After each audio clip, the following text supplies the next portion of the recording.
Bismillahirrahmanirrahim. Assalamualaikum warahmatullahi wabarakatuh. Halo teman-teman, apa kabarnya? Baik, alhamdulillah.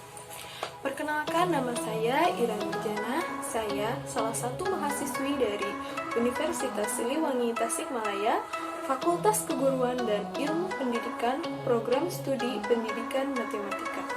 Nah teman-teman, kali ini saya akan berbagi sedikit ilmu nih.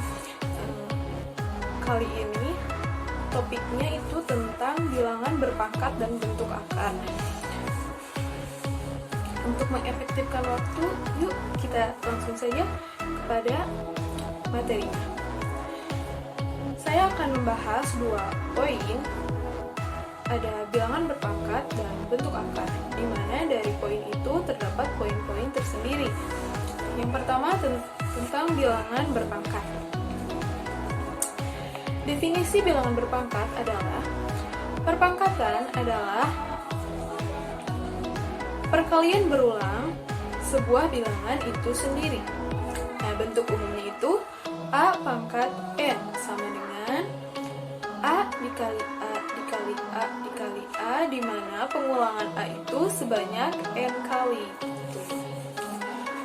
Di mana A itu adalah bilangan pokok dan N itu adalah pangkat atau eksponen.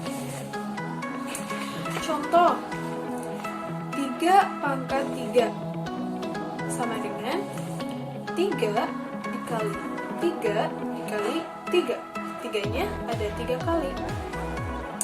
Lalu 8 pangkat 5.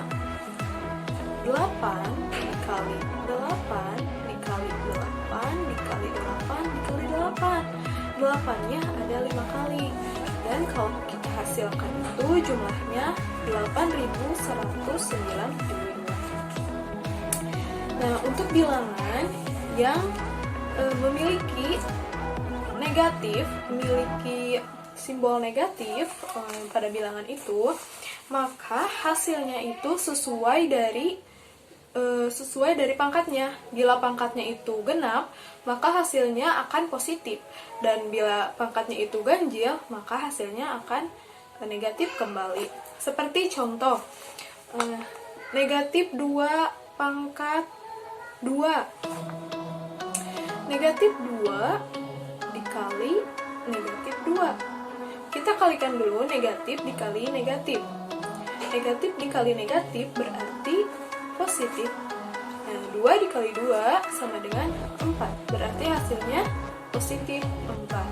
Nah, untuk yang pangkatnya ganjil, kita coba negatif 2 pangkat 3. Negatif 2 pangkat 3 itu sama dengan negatif 2 dikali negatif 2 dikali negatif 2.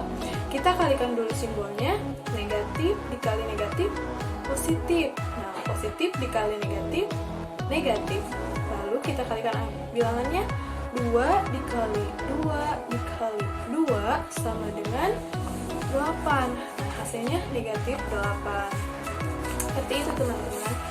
Lalu kalau misalkan kita menemukan sebuah soal negatif 2 pangkat 4 misalkan, tanpa adanya tanda kurung dalam bilangan itu, maka cara pengerjaannya itu negatifnya tidak dibawa. Seperti ini pengerjaannya. Negatif 2 tanpa adanya tanda kurung, negatif 2 pangkat 4 misalkan, sama dengan kita penyelesaiannya itu seperti ini. Negatif dalam kurung 2 dikali 2 dikali 2 dikali 2. Nah, bilangannya itu 2, pangkatnya 4. Jadi kita dikali 4 sama dengan negatif 8. Seperti itu teman-teman. Lalu dalam bilangan berpangkat, ada bilangan berpangkat itu memiliki beberapa jenis. Yang pertama ada bilangan berpangkat bulat positif, yang kedua bilangan berpangkat negatif, bilangan berpangkat 0, bilangan berpangkat rasional, dan bilangan berpangkat real. Kali ini saya akan menjelaskan bilangan berpangkat positif, bilangan berpangkat negatif, dan bilangan berpangkat 0 saja.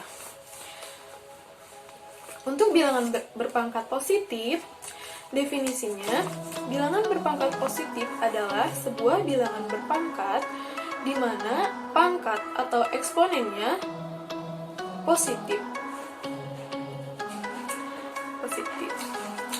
Nah, bilangan berpangkat positif ini memiliki beberapa sifat.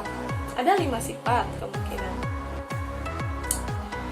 Dengan syarat jika M dan N bilangan bulat untuk A, B sebarang bilangan, maka berlaku sifat-sifat. Nah, sifat ini nih teman-teman. Yang pertama ada A pangkat M dikali A pangkat N sama dengan A pangkat M ditambah N. Contohnya, 2 pangkat 3 dikali 2 pangkat 2 sama dengan 2 pangkat 3 ditambah 2. Maka hasilnya 2 pangkat 5. Sifat yang kedua adalah A pangkat M dipangkatkan lagi N. Itu sama dengan A pangkat M dikali N. Contohnya 2 pangkat 3 dipangkatkan lagi 2 sama dengan 2 pangkat 3 dikali 2. Hasilnya 2 pangkat 6. Yang ketiga ada A pangkat M per A pangkat N sama dengan A pangkat M dikurangi N, di mana A penyebutnya itu tidak sama dengan 0. Karena apa? Karena jika penyebut 0, maka hasilnya itu akan menghasilkan bilangan tak hingga. Contohnya, A pangkat 3 per A pangkat 2 sama dengan A pangkat 3 dikurangi 2 sama dengan 2.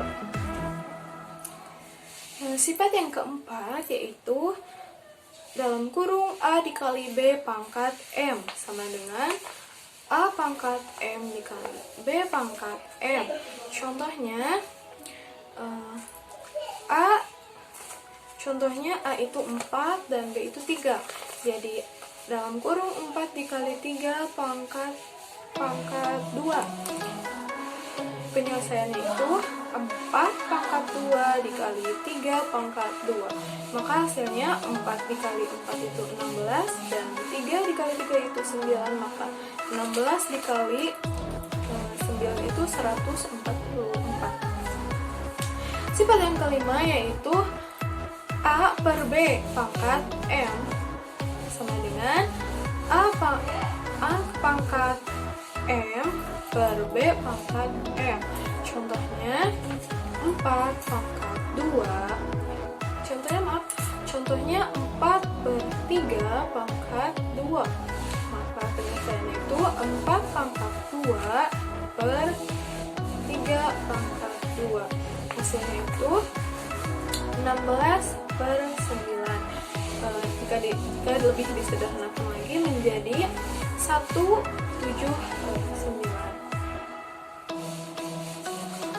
Lalu jenis bilangan berpangkat yang kedua ada bilangan berpangkat negatif.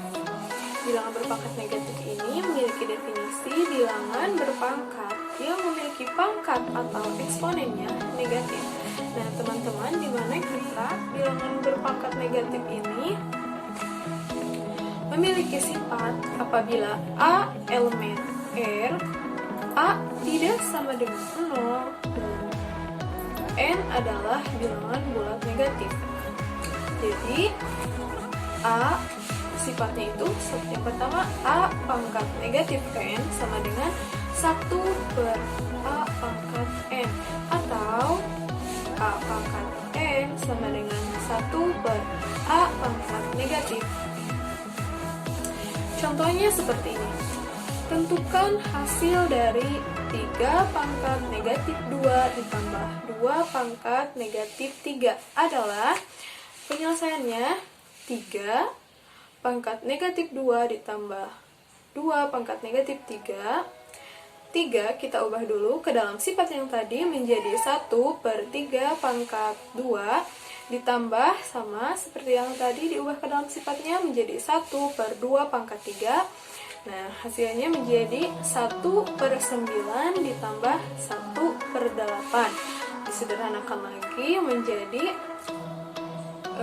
17/72. Bilangan berpangkat yang akan saya jelaskan yang terakhir yaitu bilangan berpangkat 0. Nah, bilangan berpangkat 0 ini dimana kita telah ketahui dalam sifat bilangan berpangkat positif yaitu A pangkat N per A pangkat N sama dengan 1. Nah, berdasarkan sifat yang tadi, A pangkat N per A pangkat N itu sama dengan A pangkat N dikurangi N sama dengan A pangkat 0. Jadi A pangkat 0 itu 1. Kita kerjakan contohnya itu seperti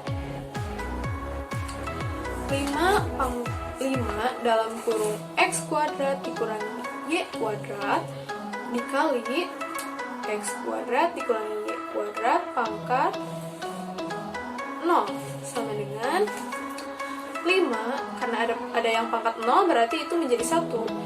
Jadi hasilnya itu 5 dalam kurung X kuadrat dikurangi Y kuadrat dengan X kuadrat dikurangi Y kuadrat tidak sama dengan 0. Karena dalam syarat jika A bilangan real dan A tidak sama dengan 0, maka A0 sama dengan 1. Poin yang kedua yang akan saya jelaskan yaitu bentuk akar. Bentuk akar memiliki definisi akar dari suatu bilangan-bilangan yang hasilnya bukan termasuk bilangan rasional. Bilangan rasional itu bilangan yang mencakup bilangan cacah, bilangan prima, dan bilangan-bilangan lain yang termasuk. Atau bilangan irasional. Bilangan irasional itu yaitu bilangan yang hasil baginya tidak pernah berhenti. Nah, dalam bentuk akar ini juga memiliki sifat-sifat tersendiri. Kurang lebih ada 5 sifat juga. Sifat yang pertama adalah A akar N sama dengan A pangkat 1 per N. Untuk A lebih dari sama dengan 0, maka N ganjil atau genap. Untuk A kurang dari 0, maka N harus ganjil. Sifat yang kedua yaitu akar A sama dengan A pangkat 1 per 2. Sifat yang ketiga akar A pangkat M akar N sama dengan A pangkat M per N. Yang keempat ada A dikali B diakarkan N sama dengan akar A akar N dikali B akar N. Yang terakhir, yang kelima yaitu A dibagi B akar N sama dengan A akar N dibagi B akar N. Nah, untuk contohnya kita mengambil tentukan hasil dari akar 48 dikurangi 3 pangkat 3 per 2 ditambah akar 12. Penyelesaiannya untuk 3 pangkat 3 per 2 kita ubah dulu ke dalam bentuk akar sesuai dengan sifat nomor 2 atau sifat nomor 3 menjadi akar 3 pangkat 3 akar 3 pangkat 3. Jadi penyelesaiannya akar 48 dikurangi akar 3 pangkat 3 ditambah akar 12 sama dengan 3 pangkat 3 ini jika kita ubah ke dalam bilangan menjadi angka 27. Jadi akar 48 dikurangi akar 27 ditambah akar 12. Untuk bisa mengoperasikan, maka kita harus menyamakan bilangan akarnya. Berapa akar yang sama untuk bilangan 48, 27, dan 12. Jadi kita coba, ternyata bisa nih, menjadi yang 48 menjadi akar 16 dikali 3, yang untuk 27 menjadi akar 9 dikali 3, untuk yang 12 menjadi akar 4 dikali 3. Nah, bilangan yang bisa diakarkan kita ubah menjadi 4 akar 3 dikurangi 3 akar 3 ditambah 2 akar 3. Hasilnya menjadi 3 akar 3. Nah, sekian teman-teman yang dapat saya sampaikan. Mohon maaf atas segala kekurangannya. Wabillahi taufiq wal hidayah. Wassalamualaikum warahmatullahi wabarakatuh.